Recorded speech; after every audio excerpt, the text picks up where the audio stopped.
अगर मुफ्ती सलमान साहब की रिहाई नहीं हुई तो हम सड़कों पर उतरेंगे, क्योंकि हमारे उलमाओं के खिलाफ ये बर्दाश्त नहीं करेंगे। अगर आपके संतों के खिलाफ और किसी के खिलाफ अगर कोई गलत बात होती है तो उतरते हैं ना, ये हमारे धर्म को ठेस पहुंचाते हैं, ये हमारी शरीयत को बुरा कहते हैं, ये हमारे इस्लाम धर्म को बुरा कहते हैं, रोज गालियां देते हैं हमको। क्यों? हमारी खता क्या है, हमारी गलती क्या है? क्या हिंदुस्तानी मुसलमान होना गलत है? क्या हिंदुस्तान में मुसलमान का रहना गलत है? अगर आप ये साफ कर दीजिए मोदी जी, अगर ये स्पष्ट कर दीजिए तो फैसला सरेआम और सरे मैदान में हो जाएगा। कि सुरेश चौहान को जानते हैं, बिल्कुल उन्होंने मांग उठाया था कि मुफ्ती सलमान को गिरफ्तार करो, ये जहरीली मौलाना को गिरफ्तार करो। वो क्या है? वो खुद क्या है? अपने आप को देखे सुरेश चौहान के जी क्या है? वो नफरत का बाजार है, और नफरत का बाजार गर्म करने के लिए हिंदू मुस्लिम को लड़ाने के लिए एक चैनल खोला गया, सुदर्शन चैनल। वो इसी के लिए खोला गया है ताकि आपस में विवाद हो, आतंकवाद को बढ़ावा मिले। जब आप इस तरह के आतंकवाद को बढ़ावा देंगे, सुरेश चौहान के एक आतंकवादी है, मैं आपके खुले चैनल से कह रही हूँ, और तैयार हो जाए सरकार मोर्चा।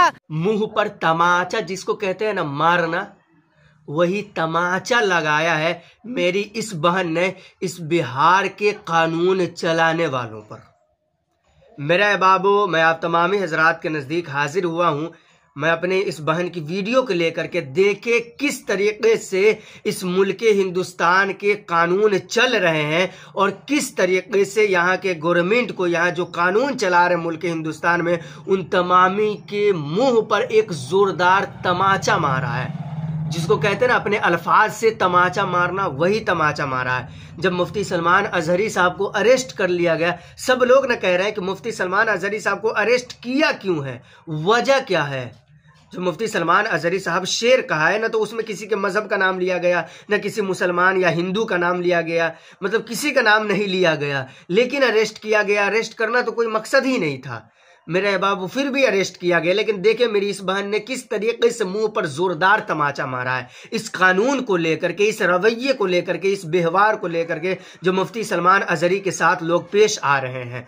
तो मेरा बाप, सबसे पहले हाजिर खिदमत, ये वीडियो पहले देख लो, उसके बाद इंशाअल्लाह ताला हाजिर होता हूँ।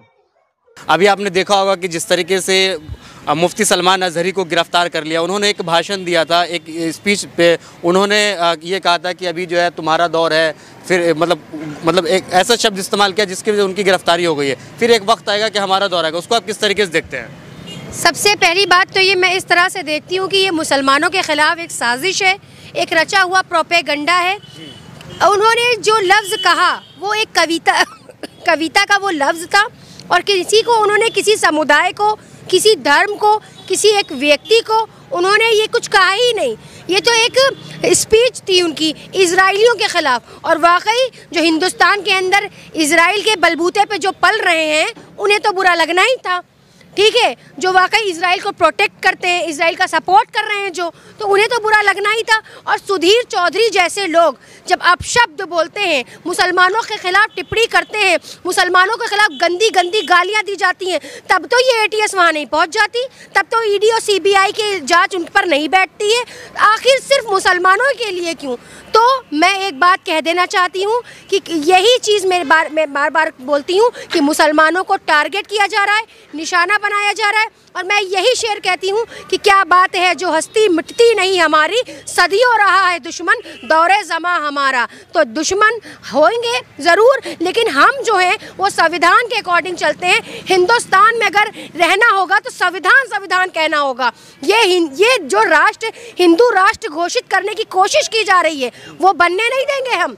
और जो लोग हिंदुस्तान के अंदर रहते हैं उन्हें संविधान कहना होगा, तब तो वो हिंदुस्तान में रहने के लायक है। वरना अगर उनको ज़्यादा दिक्कत है हिंदू राष्ट्र से तो वो नेपाल चले जाए और नेपाल में जाकर एक नया हिंदू राष्ट्र घोषित कर ले। ये बताइए, तो मुफ्ती सलमान अजहरी के ऊपर भी आरोप लग रहा है कि वो जो है क्या नाम है, पाकिस्तान की जो खुफिया एजेंसी ISI से मिले हुए थे, उनका कई वीडियोज़ भी वायरल हो रहा है और कहा जा रहा है कि ये जो है देश विरोधी है। तो आपको क्या लग रहा है?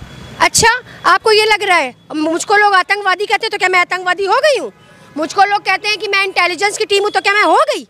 आरोप लगाना बहुत आसान है, किसी को आतंकवादी, जिहादी, फसादी, तालिबानी, अफगानी कहना बहुत आसान है। साबित करिए, प्रूफ दीजिए।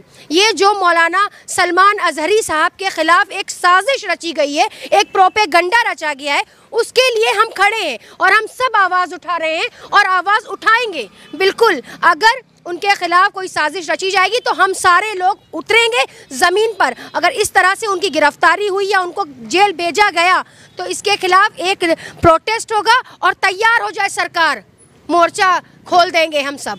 सरकार को तैयार रहना चाहिए और अपनी कमर की पेटी को कस लेना चाहिए, क्योंकि ये हमारे उलमाओं के खिलाफ साजिश कर रहे हैं। नए नए कानून लाते हैं, यूसीसी से यूनिफॉर्म सिविल कोड जैसे कानून लाते हैं, 3 तलाक जैसे कानून हमारे मोदी जी लाते, बताते हैं हम मुस्लिम बहनों के हितैषी। अरे आप मुस्लिम बहनों के हितैषी कैसे हुए जब आप मुस्लिम बहनों को फंसा देंगे बीच में? तलाक जैसे मुद्दे को ये कोई ज़रूरत ही नहीं है। देश में काले कानून लाने की कोई ज़रूरत ही नहीं है। आप क्यों फालतू के कानून ला रहे? लाना है तो रोजगार दीजिए, लाना है तो शिक्षा दीजिए। अरे जाके इंसाफ देना तो दलित बहनों को दीजिए ना, जो चिल्ला चिल्ला के हलक फाड़ फाड़ के लड़ रही हैं अपने लिए, उनको इंसाफ दीजिए ना। मेरे बाबू, आपने वीडियो को देख लिया, अब यहाँ पर आप डिसाइड करें ये मेरी बहन सही बोल रही है या गलत बोल रही है। कसम खुदा के कहता हूँ मेरे बाबू, अगर मुसलमान आज भी अपने औकात पर आ जाए ना तो बड़ों से बड़ों की छुट्टी कर सकता है। मेरे बाबू, इस बहन की वीडियो को लेकर के, इस बहन की राय विचार को लेकर के आपकी क्या सोच है ज़रूर कमेंट बॉक्स में बताएं। इंशाअल्लाह ताला ऐसी वीडियो मैं डालता रहता हूं। अगर ऐसी वीडियो देखना आपको पसंद है तो चैनल को सब्सक्राइब ज़रूर कर ले। फिर मिलता हूँ अगली वीडियो में, तब तक के लिए खुदा हाफिज़, शब्बा खैर, अस्सलाम वालेकुम।